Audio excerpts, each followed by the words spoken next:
Hello!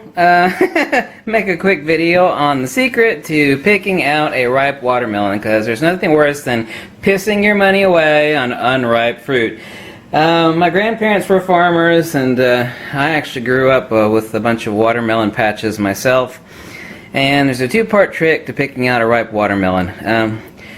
Trick number one is that when you're with your melons there and you're picking one out, a ripe one will actually have a deep thud sound, and a non-ripe one will have a more shallow tone.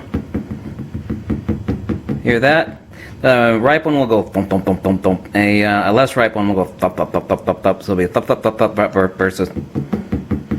So you're actually sitting there tapping on the watermelons going. Okay, that's part number one. Part number two is that people think a larger watermelon is always riper because it's larger and it's probably been growing longer. That's not the case, especially people that fertilize their stuff. It just means that it was in a better spot for fertilization and for growing due to sunlight, several other factors, the soil. Actually, what you can tell is two-part. One I already showed you on the thump.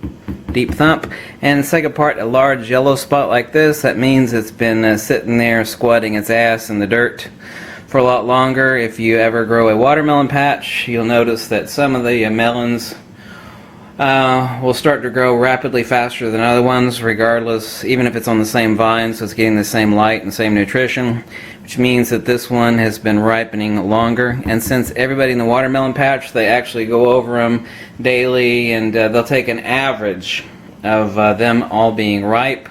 Smaller groves don't do that, but the large ones that sell to supermarkets will yank them all pretty much at the same time if they look a decent size enough, even if they're not ripe. So that's how you end up with non-ripe watermelons. So see large yellow spots, and it's a deep thump.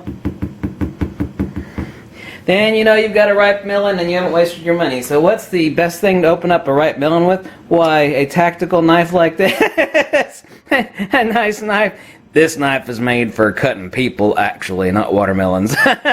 There's some line from a movie goes, "I'm gonna cut you in half, boy, and then I'm gonna count the rings like a tree." So let's see if we picked out a ripe watermelon here, which I know I have. And put something down below it so that I don't get watermelon juice on my nice background. There we go.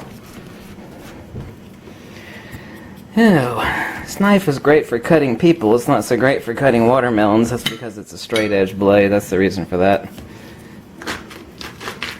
There we go. And of course it's a seedless. So let's cut off a little hunk and see if we got a ripe one, which I know I did.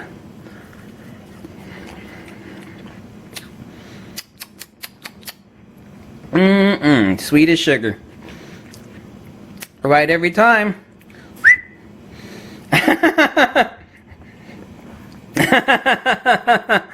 Anyway, there's another helpful video so you can not piss away your money on unripe fruit.